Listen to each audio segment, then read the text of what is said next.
Hello, నేను journalist Srinivas. ఈరోజు news అనాలిసిస్లో ఆంధ్రజ్యోతి పేపర్ తెలంగాణ ఎడిషన్ చూద్దాం. ఆంధ్రజ్యోతిలో ప్రధానంగా గ్యారంటీల్లో మరో 2 వెంటనే అమలు, బడ్జెట్లో నిధులు, సీఎం రేవంత్ రెడ్డి అన్నట్టు 6 గ్యారంటీల్లో మరో 2 గ్యారంటీలు ఈ రోజు నుంచి అమలు అయ్యే అవకాశం ఉన్నట్లు ప్రచారం జరుగుతుంది. దానికి సంబంధించిన ప్రధానంగా హెడ్డింగ్ ఐటమ్గా ఆంధ్రజ్యోతి ఇచ్చింది. గ్యారంటీల్లో మరో 2 వెంటనే అమలు, బడ్జెట్లో నిధులు అని సీఎం రేవంత్ రెడ్డి చెప్పినట్టు. ఐఏఎస్ ఆఫీసర్ల గెట్ టుగెదర్ కార్యక్రమంలో డీజీపీ రవిగుప్తా, ముఖ్యమంత్రి రేవంత్ రెడ్డి దంపతులు. 500 రూపాయలకే గ్యాసు, ఉచిత విద్యుత్తు, ఇంధనం ఇళ్లు, ఈ 3 పథకాల్లో 2 అమలుకు ప్రణాళిక. అర్హులందరికీ పథకాలు అందాలి, ఎవ్వరూ నష్టపోవద్దు, దరఖాస్తుల్లో తప్పులను సరిదిద్దుకునే ఛాన్స్ ఇవ్వండి, లేనిపోని నిబంధనలతో ఇబ్బంది పెట్టొద్దు, ప్రజలను ప్రజాపాలన దరఖాస్తులపై సమీక్షలో ముఖ్యమంత్రి. అధికారులు ప్రజలను వేధిస్తే వేటు తప్పదని హెచ్చరిక. అధికారులు ప్రజలను వేధిస్తే వేటు తప్పదట అని హెచ్చరిక జారీ చేసిందట సీఎం. పాలమూరు జిల్లాలో వ్యవసాయ కనెక్షన్ల తనిఖీలపై ఫైర్.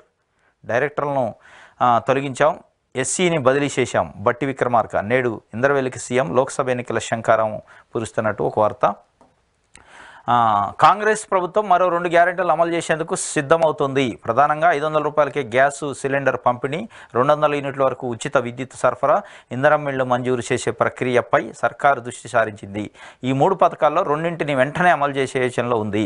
ఈ గ్యారెంటీల అమలుకి ఎంత బడ్జెట్ అవుతుందో సమగ్ర వివరాలతో సిద్ధంగా ఉండాలని ముఖ్యమంత్రి రేవంత్ రెడ్డి ఆయా శాఖల ఉన్నతాధికారులను ఆదేశించారు. శుక్రవారం ఆదిలాబాద్ జిల్లా ఇంద్రవెల్లి మండలం కేస్లాపూర్లో నిర్మించిన బహిరంగ సభలో 2 పథకాలను సీఎం రేవంత్ రెడ్డి ప్రకటించే అవకాశం ఉంది. ఈ మేరకు గురువారం సచివాలయంలో కేబినెట్ సబ్ కమిటీ మంత్రులు ఉన్నతాధికారులతో సీఎం సమీక్షించారు. గ్యారంటీల అమలుకు సంబంధించి కార్యాచరణపై వారితో చర్చించారు. ప్రజాపాలనలో దరఖాస్తు చేసుకున్న అర్హులందరికీ లబ్ధి చేకూరేలా గ్యారంటీలు అమలు చేస్తామని స్పష్టం చేశారు. 6 గ్యారంటీల్లో భాగంగా 500 రూపాయలకి గ్యాస్ సిలిండర్ పంపిణీ, అర్హులకు ఇంధనం ఇళ్లు మంజూరు, 200 యూనిట్ల వరకు ఉచిత విద్యుత్తు.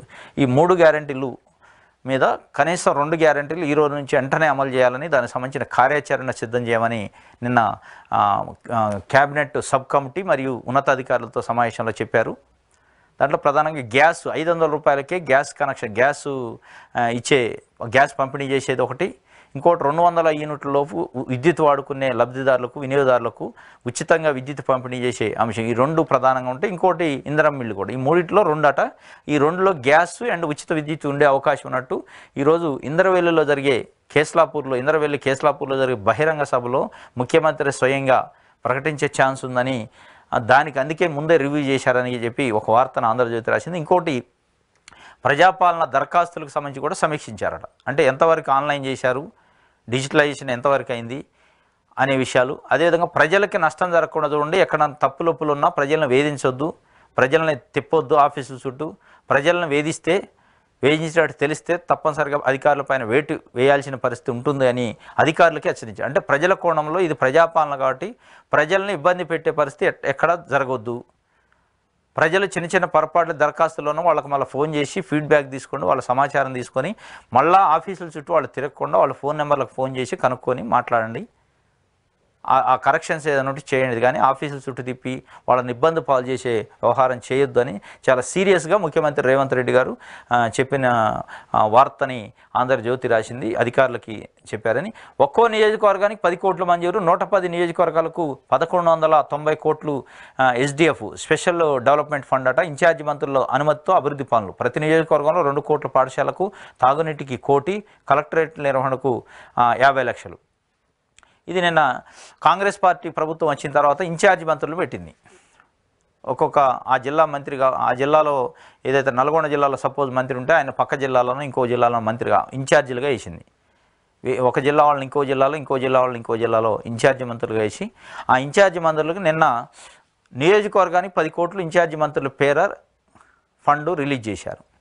ఆ ఫండ్ని ఆ నియోజకవర్గంలో తాగునీటికి, సాగునీటికి, ఇంకా తదితర అభివృద్ధి కార్యక్రమాలకి, సంక్షేమానికి సంబంధించి ఇమీడియట్ డెవలప్మెంట్ కార్యక్రమాలు ఏమైనా ఉంటే ఆ యొక్క జిల్లా ఇన్ఛార్జి మంత్రి అనుమతితోని ఆ నియోజకవర్గ ఎమ్మెల్యే కానీ అక్కడున్న ప్రజాప్రతినిధులు వాడుకునే అవకాశం ఉంది. ఇన్ఛార్జి మంత్రి సూచనలతోని, ఇన్ఛార్జి మంత్రి రికమెండేషన్తో. దానికి నియోజకవర్గానికి 10 కోట్లు, ఒక అసెంబ్లీ నియోజకవర్గానికి 10 కోట్లు. సపోజ్ ఒక జిల్లాలో 10 నియోజకవర్గాలంటే 10 పదులు 100 కోట్లు రిలీజ్ చేశారు ఆ మంత్రి పేరిట. 12 ఉంటే 120 కోట్లు రిలీజ్ చేసి దాంట్లో ప్రధానంగా తాగునీటి కోసం 1 కోటి రూపాయలు, అంటే వచ్చే సమ్మర్ ఉంది కాబట్టి ఒక 3 months తాగునీటి కోసం ప్రతి నియోజకవర్గానికి ₹1,00,00,000, ఇంకోటి కలెక్టరేట్ల నిర్వహణకు 50 లక్షలు, ప్రతి నియోజకవర్గం 2 కోట్లు పాఠశాలల కోసం, పాఠశాలలు నిర్వహించడానికి 2 కోట్లు, తాగునీటికి 1 కోటి, 50 లక్షల కలెక్టరేట్లకు, అంటే 3.5 కోట్లు దానికి, మిగతా 6.5 కోట్లు ఉంటాయి. 6.5 కోట్లు మిగతా ఇంకేదన్నా డెవలప్మెంట్ కార్యక్రమాలు ఉంటే ఆ ఇన్ఛార్జి మంత్రి ఆధ్వర్యంలో జరుగుతాయి. ఇది ప్రధానంగా దీనికి సంబంధించి. ఇంకోటి బడ్జెట్కి సంబంధించి వరాలు వాతలు లేకుండానే ఓట్లాటకు సయ్యి, బడ్జెట్ ప్రసంగంలోనే గెలుపుపై ధీమా, 10 ఏళ్ల ప్రగతి చూసి ఓటేయాలనే సంకేతం. కేంద్ర మధ్యంత బడ్జెట్ వరాలు లేవు వాతలు లేవు, మధ్యతరగతి గృహ నిర్మాణానికి కొత్త పథకం, ఆవాస్ యోజన కింద మరో 2 కోట్ల ఇళ్ళు, 300 యూనిట్ల వరకు ఉచిత సోలార్ విద్యుత్తు, రైల్వేల్లో ఇంధనం, మినరల్, సిమెంట్కు కారిడార్లు, వందే భారత్ స్థాయికి మరో 40,000 బోగీలు, 1000కి పైగా విమానాలు కొనుగోలుకు ఆర్డర్లు, స్టార్టప్ల ప్రారంభానికి 1,00,000 కోట్ల కార్పస్ ఫండ్, దేశవ్యాప్తంగా 5 ఆక్వా పార్కులు ఏర్పాటు, 9 నుంచి 14 ఏళ్ల బాలికలకు సర్వైకల్ క్యాన్సర్ టీకా, ఆయుష్మాన్ భారత్లోకి అంగన్వాడీలు ఆశాలు, రాష్ట్రాలకు 1.3 లక్షల కోట్ల వడ్డీ లేని రుణాలు ఇస్తారని. ఈ బడ్జెట్కి సంబంధించి ఎట్లాంటి వరాలు లేవు వాతలు లేవు, ఎలక్షన్కి అట్లనే వరాలు లేకుండా వాతలు లేకుండా ఎలక్షన్కి ఓట్లాటకి సై అన్నట్టు ఓట్లకు పోయే పరిస్థితి. ప్రధానంగా మోదీ ప్రభుత్వం బడ్జెట్ ప్రవేశపెట్టిందంటే ఎక్కడా కూడా ప్రజలకు వరాలు కురిపించలేదు, ఓట్లు రాలాలి అనే ఉద్దేశంతో వాళ్ళ ధీమా అంతా గత 10 సంవత్సరాల నుంచి మేము చేసిన అభివృద్ధి, దేశాన్ని ముందుకు తీసిపోయిన పరిస్థితి, పేదరికాన్ని 25 కోట్ల మంది పేదరికాన్ని నిర్మూలించిన, 25 కోట్ల మంది పేదరికంలోంచి బయటపడేసినాం. ఇవన్నీ మమ్మల్ని ముందుకు తీసుకుపోతే, మమ్మల్ని ఓట్లలో ఎలక్షన్స్లో గెలిపిస్తాయి, మా ప్రభుత్వాన్ని మళ్ళా తిరిగి అధికారంలోకి తీసుకురావడానికి ఇవి చాలు, ఎట్లాంటి వరాలు అవసరం లేదు అనే విధంగా వరాలు లేవు వాతలు లేవట 2 చెప్తూ ఒక వార్తని ప్రధానంగా ఆంధ్రజ్యోతి పేపర్ వేసింది. ఇంకోటి కేసీఆర్కి సంబంధించి ఫోటో వార్త వేశారు. కాంగ్రెస్ వాళ్ళలో పడద్దు, పనుల కోసం కొందరు రేవంత్ను కలుస్తున్నారు, పనులు చేయకపోగా బద్నాం చేస్తారు జాగ్రత్త, బీఆర్ఎస్ ఎమ్మెల్యేలను హెచ్చరించిన కేసీఆర్. రుణమాఫీపై రైతులను తప్పుదోవ పట్టిస్తున్నారు, ప్రభుత్వం చాలా సవాళ్ళను ఎదుర్కోవాల్సి ఉంటుందా ఉండదా అనేది వారి చేతుల్లోనే ఉంది. ఏడాదిలోపే ప్రజల్లో భ్రమలు తొలుగుతాయి, లోక్సభ ఎన్నికల్లో బీఆర్ఎస్ ఒంటరి పోరు, బడ్జెట్ సమావేశాలకు హాజరవుతా అని కేసీఆర్ చెప్పినట్టు. ఎమ్మెల్యేగా ప్రమాణం, బీఆర్ఎస్ ఎల్పీ బాధ్యతలు నేడు తెలంగాణ భవన్కు వెళ్ళనున్న మాజీ సీఎం. అసెంబ్లీలో గురువారం గజ్వేల్ ఎమ్మెల్యేగా ప్రమాణం చేస్తున్న బీఆర్ఎస్ పార్టీ అధినేత కేసీఆర్. చిత్రంలో స్పీకర్ గడ్డం ప్రసాద్, శాసనసభ వ్యవహారాల మంత్రి శ్రీధర్ బాబు, అదేవిధంగా అడ్లూరు లక్ష్మణ్ ప్రభుత్వ విప్, ముగ్గురు ఇక్కడ ఉన్నారు. ఈ మిగతా వెనక బీఆర్ఎస్ పార్టీ ఎమ్మెల్యేలు నాయకులు ఉన్నారు. కేసీఆర్ గారికి తుంటి ఆపరేషన్ జరగటం వల్ల అందరూ ప్రమాణ స్వీకారం చేసేటప్పుడు చేయలేదు. గజ్వేల్ ఎమ్మెల్యేగా నిన్న ప్రత్యేకంగా అసెంబ్లీకి వచ్చి స్పీకర్ చేత స్పీకర్ ప్రమాణ స్వీకారం చేయించారు. దాంట్లో పాల్గొన్న ఫోటోను వేశారు. అదేవిధంగా టీఆర్ఎస్ ఎల్పీ లీడర్గా కూడా బాధ్యతలు స్వీకరించారు. ఈరోజు మళ్ళీ తెలంగాణ భవన్కు కూడా వచ్చి ప్రజలకి కార్యకర్తలకు అందుబాటులో ఉంటారని ఒక వార్తని.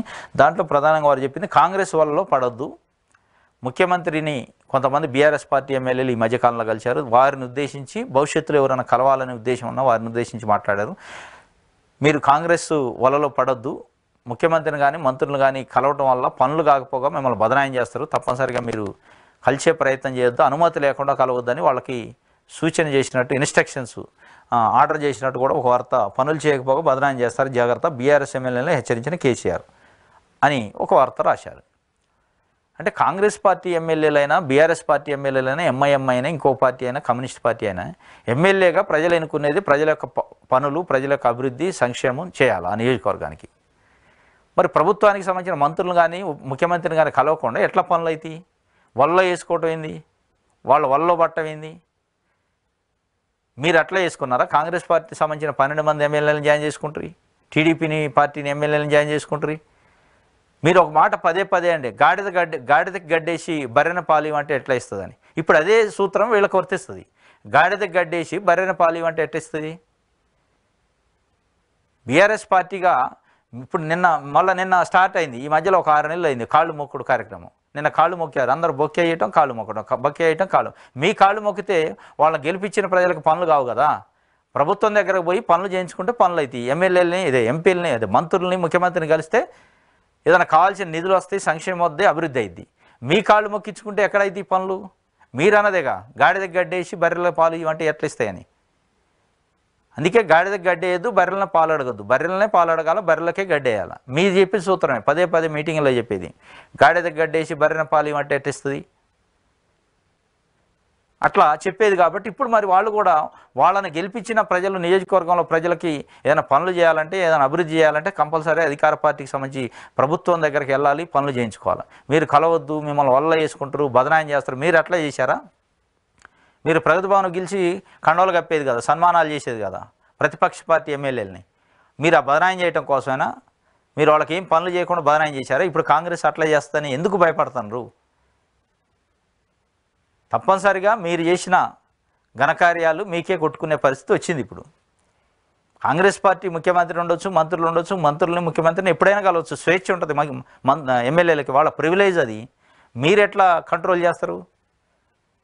అంటే మీ దగ్గరకు వచ్చి రోజు మీ కాళ్ళు పట్టుకోవాలి, మీ కాళ్ళు పిసుకాలా? అయితే ప్రజలు వాళ్ళని ఈసారి ఓడిస్తారు ఆడ నియోజకవర్గంలో. వాళ్ళు మళ్ళీ గెలవాలంటే వాళ్ళు పనులు చేయాలి. పనులు చేయాలంటే ప్రభుత్వం దగ్గర పోవాలి, ప్రభుత్వాన్ని అడగాలి, డిమాండ్ చేయాలి, ప్రభుత్వం చుట్టూ తిరగాలి, మంత్రుల్ని ముఖ్యమంత్రులను కలవాలి, ప్రజల్లోనే కలవాలి, ఒంటరికి కలవద్దు. మీరు ఎప్పుడన్నా ప్రజల్లో కలవనిచ్చారా? మీ మంత్రులు కానీ మీరు కానీ ముఖ్యమంత్రిగా ఉన్నప్పుడు ప్రతిపక్ష పార్టీ ఎమ్మెల్యేలు కానీ నాయకులను దగ్గరకు రానిచ్చారా? కనీసం ప్రగతి భవన్లోకి ఎంటర్ ఉందా? మీరు నిజంగానే అధికారంలో 10 ఏళ్ళు ఉన్నప్పుడు మీరు ప్రతిపక్ష పార్టీ ఎమ్మెల్యేలని లేదు నన్ను సొంతంగా ప్రైవేట్గా ప్రగతి భవన్లో కలవద్దు, మీరు ఏదన్నా నేను క్షేత్రస్థాయిలో తిరిగేటప్పుడు నా దగ్గరకు వచ్చి కలవండి, ఓపెన్గానే మాట్లాడదాం, బదనాం అవుతారని మీరు అప్పుడు చెప్పుంటే మీకు విలువ ఉండేది. ఇవాళ మీరు చెప్తే ఎవడు పట్టించుకోడు. మీరు ప్రగతి భవన్లో మూడో కంటికి తెలవకుండా పిలిపించుకోవడం, కండాలు కప్పటం, మీరు కావాలనుకున్న వాళ్ళు ఫోన్లు చేసి రమ్మంటాం, ఇట్లాంటివి చేసిన తర్వాత మీకు ఇవాళ మీరు చేసిన దొంగ పనులు, మీరు చేసిన అరాచకాలు ఇవన్నీ మళ్ళీ మీకు ఏడగొట్టుకుంటాయని భయపడుతున్నట్టు ఈ వార్త ఉంది తప్ప వేరే ఏం లేదు. వల్ల వేసుకోవటాలు ఆ వల్ల ఉండవు. ఇది ప్రజాపాలన అని వాళ్ళు చెప్తున్నారు. ప్రజల్లో చర్చ ఇది. ఈ వల్ల వేసుకోవద్దు, కాంగ్రెస్ వల్ల పడొద్దని నిన్నటి నుంచి సోషల్ మీడియాలో చర్చ జరుగుతుంది. కాంగ్రెస్ పార్టీ ఎమ్మెల్యేలని టీడీపీ పార్టీ ఎమ్మెల్యేలను గతంలో కొనుక్కున్నాడు అని కూడా అనుకుంటున్నారు ప్రజలు. కొనుక్కున్నాడు అట్లా కొంటరేమో మళ్ళీ బీఆర్ఎస్ పార్టీని భయపడుతుండు. బీఆర్ఎస్ పార్టీ పరిస్థితి లోక్సభ ఎన్నికల తర్వాత మీరు ఈ మాట చెప్పి హక్కు కూడా కోల్పోతారు. అసలు మీ మాట ఎవడు ఎండో ఎమ్మెల్యేలు రోజు ఒకడు జారిపోయే పరిస్థితి ఉంది. పార్టీ మారపోయినా ధిక్కరించే పరిస్థితి అయితే అవుతుంది గ్యారెంటీగా, దాంట్లో డౌటే లేదు. ఎందుకంటే వాళ్ళని గెలిపించిన ప్రజలకు మేలు చేయాలంటే ప్రభుత్వం దగ్గరికి వెళ్ళాలి, డిమాండ్ చేయాలి, అడగాలి, తెచ్చుకోవాలి, నిధులు తెచ్చుకుంటే అయింది. మీ లెక్క దొరతనాలు ప్యాలెస్లోకి ఎవరిని రానియకుండా ఉంటాం. మీరు సీక్రెట్కి గెలిచి మీరు సీక్రెట్గా జాయిన్ చేసుకుంటారు. ఇప్పుడు మళ్ళీ ప్రజల్లో కలవండి, ప్రజల్లోనే మాట్లాడండి, అపోహలు వస్తాయంటే ఎందుకురా? మీరు చేసిందే కదా, తాతకు పెట్టి తలాపనే ఉంటుంది, అడిగిపోద్ది. ఇది ఆంధ్రజ్యోతి పేపర్. వెలుగు పేపర్ చూద్దాం. వెలుగు పేపర్లో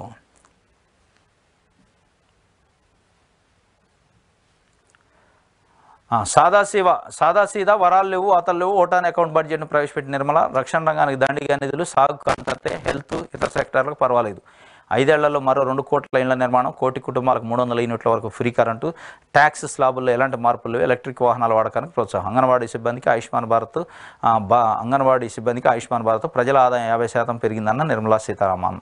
ఇది బడ్జెట్కి సంబంధించి తాత్కాలిక బడ్జెట్కి ఇది వార్త. ఇంకోటి రేవంత్ రెడ్డికి సంబంధించి నిన్న ప్రభుత్వం సమీక్షకు సంబంధించి మరో 2 గ్యారెంటీలు అమలు చేద్దాం, 500కి గ్యాస్ సిలిండరు, 200 యూనిట్ల ఫ్రీ కరెంటు, ఇంధనం ఇళ్ళు, వీటిలో రెండింటిని అమలుకు రెడీగా ఉండండి. అధికారులకు సీఎం రేవంత్ రెడ్డి ఆదేశం. ఈ బడ్జెట్లోనే నిధులు కేటాయింపు, అర్హులెవరికీ నష్టం జరగద్దు, లేనిపోని రూల్స్ పెట్టి జనాన్ని ఇబ్బంది పెట్టొద్దు, గ్యారెంటీలకు దరఖాస్తులు నిరంతర ప్రక్రియ, తప్పుగా వచ్చిన అప్లికేషన్లు ఫీల్డ్ లెవెల్లో రీవెరిఫికేషన్ చేయాలని సూచన. ఇది 3 గ్యారెంటీలు ఉన్నాయి. 3 తప్పనిసరిగా 2 బడ్జెట్లోనే నిధులు పెడతాం, 2 తక్షణం అమలు చేయడానికి దానికి సంబంధించిన విధి విధానాలు ఖరారు చేయండి అని చెప్పారు. ఇంకోటి అర్హులైన వారికి ఎక్కడ నష్టం జరగవద్దు, లేనిపోని రూల్స్ పెట్టి ప్రజల్ని ఇబ్బంది పెట్టొద్దని, జనాన్ని ఇబ్బంది పెట్టొద్దని చాలా క్లియర్గా ముఖ్యమంత్రి గారు కింద స్థాయిలో ఉన్న అధికారులు కూడా చెప్పారు. కానీ కింద స్థాయిలో మండల గ్రామ స్థాయిలో ఉన్న అధికారులు ప్రజల్ని విసిగెత్తేటట్టు ఇబ్బంది పెట్టి అది లేదు ఇది లేదు, ఆ జిరాక్స్దే ఇది జిరాక్స్దే అని ఇబ్బంది పెట్టే పరిస్థితి ఉంటుంది. అట్లాంటి వ్యక్తుల్ని ఒకళ్ళిద్దరు అధికారులని ఇమీడియట్లీ సస్పెండ్ చేస్తే భయం ఉంటుంది. ప్రజల యజమానులు మీరు జీతగాళ్ళు, ప్రభుత్వ ఎంప్లాయీస్ కానీ ఈ ప్రజాప్రతినిధులు కానీ ప్రజలు ఎన్నుకున్న ప్రజాప్రతినిధులు, ప్రజల చేత ఎన్నుకోబడ్డ ప్రభుత్వం, కానీ అదే ప్రజల్ని బానిసల్లాగా చూస్తారు కొంతమంది అధికారులు. అది విలువ లేకుండా తిప్పి వాళ్ళని ఇబ్బందులు పెట్టే పరిస్థితి కొంతమంది అధికారులు. అట్లాంటి అధికారుల మీద చర్యలు ఉంటే ఇంకా మిగతా అధికారులు కూడా అట్లాంటి చేయడానికి భయపడతారు. చాలా క్లియర్గా ఒక ముఖ్యమంత్రి హోదాలో ప్రజల్ని ఎట్టి పరిస్థితుల్లో రూల్స్ పేరిట ఇబ్బంది పెట్టొద్దు, లేనిపోని రూల్స్. అవసరం ఉండి నిజంగానే రూల్స్ ఉంటే ఓకే, అది పనికిరాని రూల్స్ అనమాట. కొన్ని చిన్న చిన్నవి ఉంటాయి. ఆడేదో జిరాక్స్ అవసరం ఉండదు, కానీ ఏ జిరాక్స్ది అంటాడు. ఆ జిరాక్స్ ఉండదు. మారుమూల గ్రామాలు ఉంటాయి, జిరాక్స్లు ఉండవు. వాళ్ళని పంపిస్తాడు, టౌన్కి పంపించి జిరాక్స్ తెప్పిస్తాడు. అది అవసరం ఉండదు ఆడ. చిన్న చిన్న విషయాలు నిజంగానే రూల్స్కి విరుద్ధంగా చేయమని ఎవరు చెప్పరు.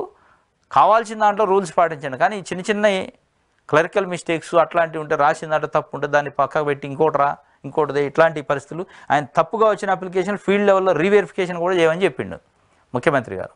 కాబట్టి అధికారులు కూడా గమనించుకోవాలి. ప్రజలను ఇబ్బంది పెట్టేటట్టు ఉండొద్దు, ప్రజలు ఇబ్బంది పడకూడదు. ప్రజల కోసమే ప్రభుత్వం ఉన్నా, అధికారులు ఉన్నా, మంత్రులు ఉన్నా, ఎమ్మెల్యేలు ఉన్నా. కాబట్టి వాళ్ళు ఇబ్బంది పడే పరిస్థితి ఉంటే ఇక ఈ వ్యవస్థలన్నీ వేస్ట్ అన్నట్టు.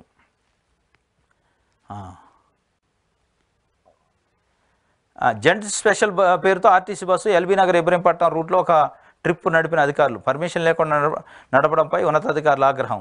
ఆర్టీసీలో జెంట్ స్పెషల్ పేరుతో బస్సు నడపడం వివాదాస్పదమైంది. ఉన్నతాధికారుల అనుమతి తీసుకోకుండానే ఇబ్రహీంపట్నం డిపో అధికారులు గురువారం పురుషులకు మాత్రమే పేరుతో బస్సు నడిపారు. కాలేజీ స్టూడెంట్స్ రద్దీ అధికంగా ఉందని ఎల్బీ నగర్ నుంచి ఇబ్రహీంపట్నం వరకు ఒక ట్రిప్ నడిపారు. ఈ బస్సు ఫోటో సోషల్ మీడియాలో వైరల్ అయింది. ఈ రూట్లో ఎక్కువగా సంఖ్యలో ఇంజనీరింగ్ కాలేజీలు ఉండడంతో బస్సులో నిత్యం రద్దీ ఉంటుందని ఫుడ్ బోర్డుపై వేలాడుతూ స్టూడెంట్స్ జర్నీ చేస్తున్నారని జెంట్ స్పెషల్ సంబంధించి ఇబ్రహీంపట్నం డిపో నుంచి ఒక బస్సు నిన్న ఒక ట్రిప్ నడిపారట. వాస్తవంగా ఇది ప్రభుత్వం కూడా ఆలోచించాలి, ఆర్టీసీ ఎండీ కూడా ఆలోచించాలి. చాలామంది ఇబ్బంది పడే పరిస్థితి. టికెట్ తీసుకొని బస్సులో ప్రయాణం చేసే పురుషులు సీట్ లేక, నిలబడటానికి ప్లేస్ లేక కొట్టుకోవటం, ఇట్లాంటి ఇబ్బంది. స్పెషల్గా జెంట్స్కి టికెట్ తీసుకునే వాళ్ళకి, అటు జెంట్స్ కావచ్చు, మహిళలు కావచ్చు, టికెట్ తీసుకునే వాళ్ళకి సపరేట్గా ఒక బస్సు వేస్తే, ఫ్రీ బస్ అని ఒకటి పెట్టేస్తే, ఫ్రీ బస్ అని ఒక బోర్డు పెట్టేస్తే ఆ ఫ్రీ వాళ్ళే అందులో ఎక్కుతారు. ఆ ఫెయిర్ బస్ అని ఒకటి పెడితే ఆ ఫెయిర్ బస్సులో మహిళలు కూడా ఒకళ్ళు కావాలి, అర్జెంట్ లేట్ అవుతుంది బస్సు అనుకున్నప్పుడు దీంట్లో ఎక్కుతారు. కాబట్టి ఇది పెట్టడం కరెక్టే, కానీ అధికారులు లేదు, ఉన్నత అధికారులకు సమాచారం లేకుండా చేశారని ఆగ్రహం వ్యక్తం చేశారట. దీన్ని ఆలోచన చేయాలా.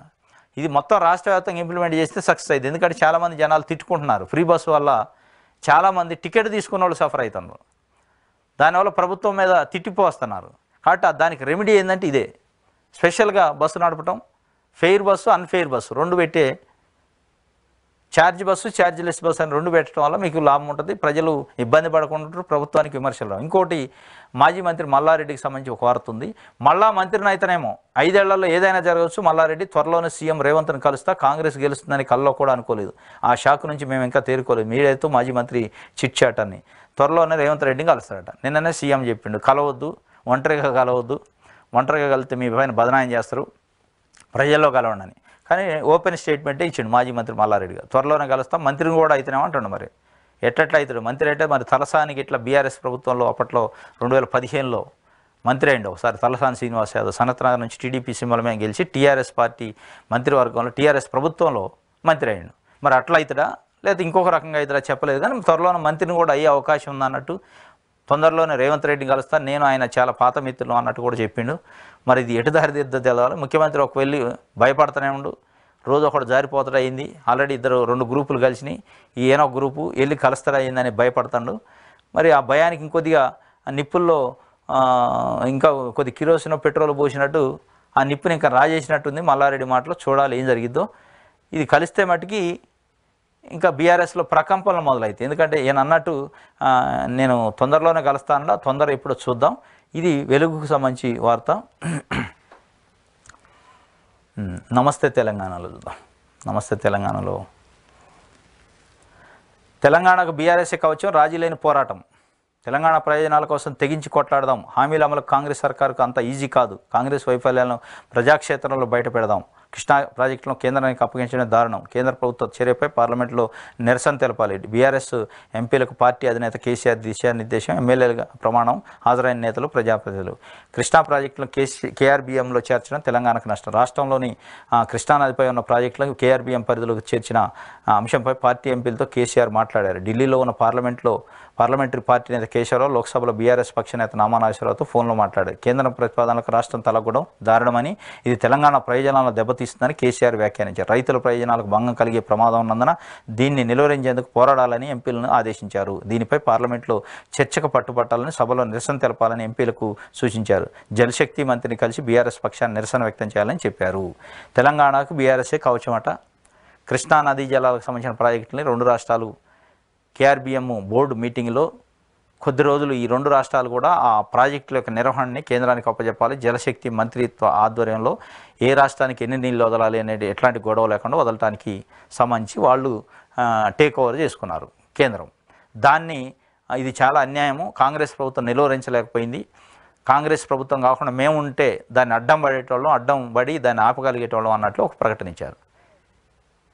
ఎస్, మీరు చేయండి. ఇప్పుడు మీరు పార్లమెంట్ జరుగుతుందిగా, జంతర్ మంతర్ దగ్గర గొడవ చేయండి, కేంద్రం మెడలు ఉంచండి.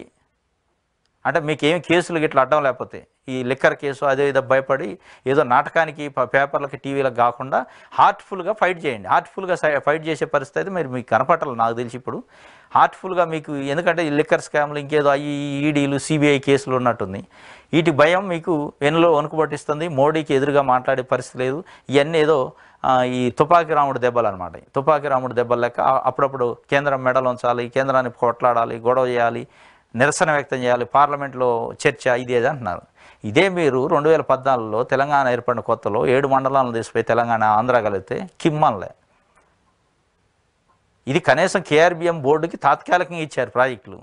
వాళ్ళకేం ప్రాజెక్టులు కట్టబెట్టలా, వాళ్ళ మీద దానికి సర్వహక్కులు ఉండవు. తెలంగాణకి రావాల్సిన వాటా తెలంగాణ ఉంటుంది, ఏపీకి రావాల్సిన వాటా ఏపీకి ఉంటుంది. దానికి కొంత సందిగ్ధం, కొద్ది రోజులు అది. కానీ అసలు మండలాలను తీసిపోయి గెజిట్ ఇచ్చేసి డైరెక్ట్ 7 మండలాలను తీసిపోయి కలిపారు. అది ఒడిసిన కథ అంటే అప్పుడు అది అయిపోయిన కథ, దాని గురించి మాట్లాడద్దు అది అని అంటే 7 మండలాలను తెలంగాణకు సంబంధించిన మండలాలను తీసిపోయి అందులో కలిపిన రోజు నువ్వు నోటి మీద ముక్కు మీద వేలేసుకొని కనీసం మాట్లాడే పరిస్థితి లేదు. ఈరోజు నువ్వు ఏదో తెలంగాణకు బీఆర్ఎస్ఏ కవచం, ఆ రోజు లేదా బీఆర్ఎస్, ఆ రోజు లేదా మీకు అధికారం. ఇవన్నీ ద్వంద్వనీతి అనమాట. మీరేదో చేస్తున్నట్టు నటించాలా, ఏదో యాక్టింగ్ చేయాలా. రేపు లోక్సభ ఎన్నికలు అయిన దాకా ఈ యాక్టింగ్ ఇది కథ ఉంటుంది. తర్వాత ఏముండదు, అన్నీ మూసుకొని సప్పు చేయకుండా ఇంట్లో కూర్చోవాల్సింది. ఇది నెక్స్ట్ ఈనాడు పేపర్ చూద్దాం. మెరుపులు లేని మధ్యంతరం, తైలాలకు దూరంగా తాత్కాలిక బడ్జెట్, కొత్త పథకాలు ఏవీ లేవు, పాత స్కీముల విస్తరణకే ప్రాధాన్యం. ఆహారం, ఎరువులపై రైతులు 8% కోత, ఆదాయ పన్ను స్లాబులు యథాతథం, మౌలిక వసతుల కల్పనకు 11.11 లక్షల కోట్లు, ద్రవ్యలోటు తగ్గింపుకే కేంద్రం మొగ్గు, అంగన్వాడీలు, ఆశా కార్యకర్తలకు ఆయుష్మాన్ భారత్ వర్తింపు, ప్రధానమంత్రి గ్రామీణ ఆవాస్ యోజన కింద వచ్చే 5 ఏళ్లలో 2 కోట్ల ఇళ్ల నిర్మాణం అన్నట్లు ఒక వార్త. ఇంకోటి, కాంగ్రెస్ నేతల ఉచ్చుల్లో పడద్దు, బారాస ఎమ్మెల్యేలకు ఆ పార్టీ అధినేత కేసీఆర్ దిశానిర్దేశం. అది నిన్న ఎమ్మెల్యేగా ప్రమాణ స్వీకారం చేసింది. సేమ్ ఈనాడు కూడా ప్రధాన వార్తగా వేసింది, కాంగ్రెస్ నేతలు ఉచ్చుల్లో పడొద్దని. ఎందుకంటే మీరు ఆ ఉచ్చులు వేసి గతంలో కాంగ్రెస్ టీడీపీ పార్టీకి సంబంధించిన ఎమ్మెల్యేలను ఉచ్చులలో లాగి వల వేసి పట్టుకున్నారు. కాబట్టి మళ్ళీ వాళ్ళు కూడా ఉచ్చులు వేస్తారని భయపడుతున్నారు. ఉచ్చులు వేయకపోయినా ఉచ్చులు వేసినా వాళ్ళు గెలిపించిన ప్రజల కోసం తప్పనిసరిగా కలుస్తారు, తప్పనిసరిగా ప్రభుత్వం దగ్గరకు పోతారు, మాట్లాడతారు, నిధులు తెచ్చుకుంటారు, దాంట్లో డౌట్ లేదు. ఇప్పుడు కనీసం మీకు ఆ మాట్లాడే స్వేచ్ఛ అయిన వచ్చింది, తర్వాత అది కూడా ఉండదు. మీరు ఆ మాట చెప్పినా ఇనేటోడు ఉండడు, పెడచెవిని పెట్టి రోజుకొకడు మీరు వద్దన్నా కొన్ని పోయి కలిసే పరిస్థితి వస్తుంది. ఇది ఈనాడు పేపర్కి సంబంధించి. సాక్షి చూద్దాం. ఈరోజు సాక్షిలో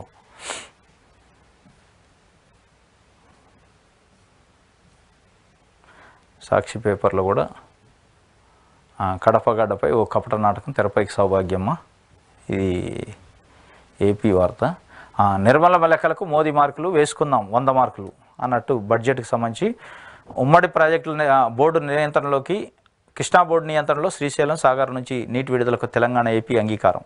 జల విద్యుత్ కేంద్రాలు మినహా మిగిలిన 10 అవుట్లెట్లపై బోర్డు నియంత్రణకు ఓకే. 2 ప్రాజెక్టులోని ప్రతి విభాగం వద్ద పరస్పర ఉద్యోగాల నియామకాన్ని నిర్ణయం. కేఆర్బిఎం సమావేశం అనంతరం ఇరు రాష్ట్రాల ఈఎన్సీలు వెల్లడి. దీనిపై మీడియాలో వార్తలతో నీటిపారుదల శాఖ కార్యదర్శి నష్ట నివారణ చర్యలు. నీటి వాటాలు తేలేదాకా ప్రాజెక్టులను అప్పగించేది లేదని స్పష్టీకరణ. గత నెల 27న కేంద్రానికి రాసిన లేఖ మీడియాకు విడుదల. జనవరి 17 నాటి భేటీలో తాము ప్రాజెక్టుల అప్పగింతకు ఒప్పుకోలేదని ప్రతిఘటన. ఇది రాహుల్ బజ్జన్ సెక్రటరీ నీటిపారుదల శాఖ ఒక లేఖ విడుదల చేసింది. ఈఎన్సీ బయ్య మేము ఒప్పుకున్నామని 2 రకాల విరుద్ధ ప్రకటనలు వచ్చింది. దాని మీద ఏం జరుగుతుందో చూడాలి. ఇది సాక్షి పేపర్కి సంబంధించి. ఇది ఈరోజు తెలంగాణలో మనం న్యూస్ విశ్లేషణకు సంబంధించి గమనించిన విషయాలు. రేపు తాజా వార్తలతో మళ్ళీ